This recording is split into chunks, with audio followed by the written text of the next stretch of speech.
Hello, everyone, and welcome to the weekly review of Nasdaq and stocks. Let's dive right in.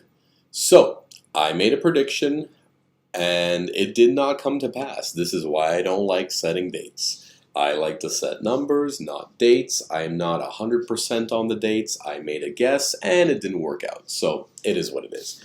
However, um, there is some silver lining to that prediction as well. Excuse me. So, geez, like I said, on Tuesday, we may be seeing the peaks. It didn't hit my target, but so far it's been dropping ever since. Maybe I was right regardless.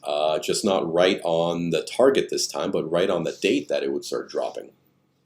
Now, if you see what's going on here on the Nasdaq charts that I drew up, my long-term kind of predictions here.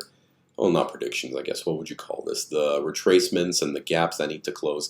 My overall target was way up here.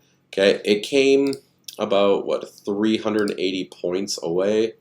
I mean, it's 450 on this one, but on my other chart it was about 350.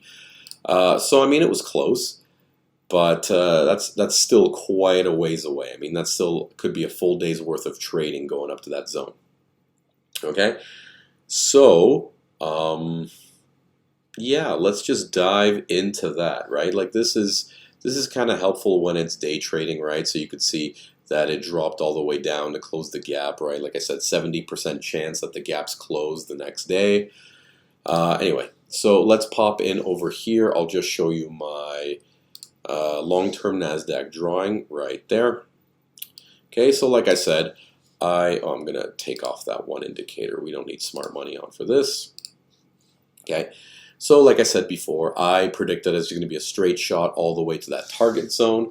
However, there was this box that I drew up here based on a retracement from a pullback way back in September. Okay, and like I said, once the Nasdaq hits this box, I am done buying. And if it starts dropping, I'm going to be in sell mode. And that's exactly what happened. It touched that box and it started to drop. Right, so as you can see, I was about, let's say from the bottom of that box, 362 points off, from my exact target, about 386. So, I'm not even convinced that this is going to be the drop. It was just, I mean, damn, I was right about the day. Like that day, it started to drop. It's not as sharp as this one. Right, where it just peaked and it kept dropping. I mean, it had its pullbacks. This one kind of went sideways, right? I mean, if we're talking about when the market opened on Sunday night, right here, right, the market opened around there, okay, and here's the open, here's the close. I mean, overall, that's 120 points. That's not that much. Right? Within a week's worth of trading, it's 100 points that it went up and down. So that's 1% lower than what the week started off with, right? The only problem is that certain stocks went way lower than 1% for the week, right? Apple not being one of them. Apple did well, okay? There were some that just bombed. For example, I'm just going to go on the daily. That would make more sense. Let's see Amazon, right? Friday close, right, which was right here. Look, 6.5%, right? Nasdaq dropped 1, Amazon dropped 6.5. Carnival. Now, so I'm gonna relish in my genius on this one, guys. If you don't like it, then by all means scroll along. I said between $10.50 and $11 would be the sweet spot to sell Carnival. I was a little bit wrong, and it ended up peaking at $11.48. That's great, even higher than predicted. And then it tanked. I mean, yes, it tanked because they came out with a new public offering.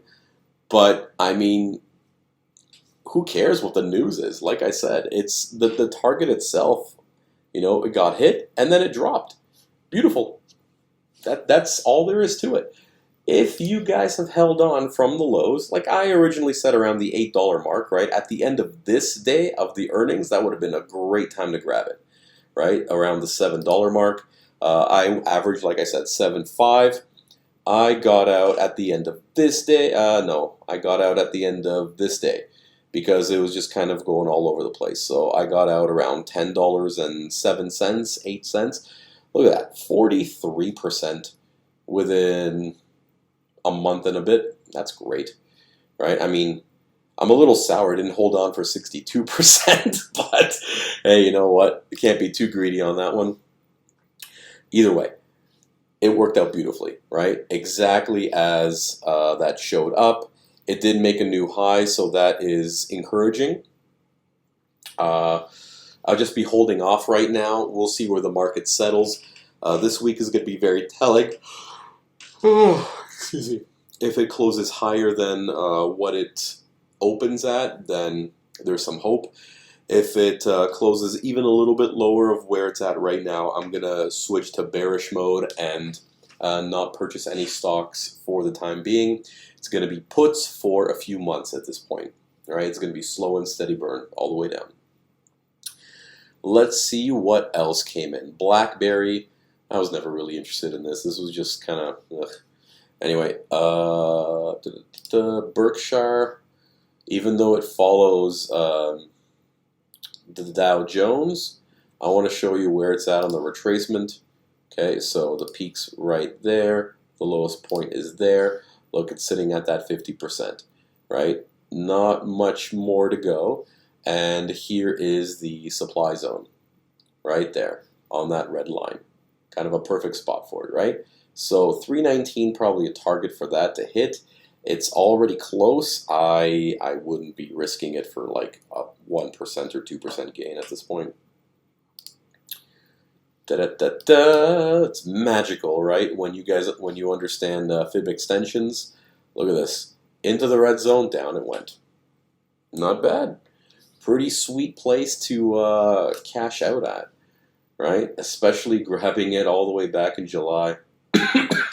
Like since that point, since that low in July, it's went up 77%, like from bottom peak to top peak, or bottom valley to top peak, whatever you want to say. Okay, realistically, I mean, 60 to 70% anywhere in that would have been a fantastic cash out for it. So COP, I would say for now, wait for more oil data to come in because Biden has severely depleted the reserves. So now companies, I believe, are going to be increasing their value because they've really kind of nitpicked their drilling for now based on the leases that are available and based on what OPEC has done a couple of weeks back. So this might retrace. I would say, possibly down to about 113, maybe only to the 118 mark, and then start going back up again. I do believe that COP might hit the $200 mark maybe within a year, actually. Not at the end of the year. I mean, it's only a month and a half to go. But within the next 12 months, I have a strong feeling could hit $200. Right? Same thing with Occidental, whatever. Okay, same sort of idea here. It's not quite in the red zone. I mean, it did a double top, and now it's sitting at around 69. I want to say 69. I mean, that's what I'm drawing, but it says 71 there. So it's at 71. Oh yeah, because I'm green. Oh jeez, I was thinking it's a whatever. $71 right now a share. Great time to jump in. Would have been around that 50 mark. Way back in June and July, even August, when Buffett was buying up a crazy amount of shares, right? So good place to snag it around the high 50s. It did well, not as great as Occidental, not as great as the other one, but it's still on its way up. Okay, Tesla didn't do so great. This was a big problem. I expected it to go this low, but much, much later on. And yeah, my kind of favorite picks are still Progeny, and I jumped in on the Rumble train. I like Rumble. I see a lot of strong potential for it, but look, even Progeny, remember how I said that gap is going to close? Unreal, just unreal. Look at this right here where it had its peak. It shut that down, and now it's starting to climb slowly. So finally, that is good news. It had positive earnings again. I have a feeling it's going to be going up. Rumble is super volatile, but great for the short-term gain. All right, guys, thanks for tuning in, and I'll see you next week.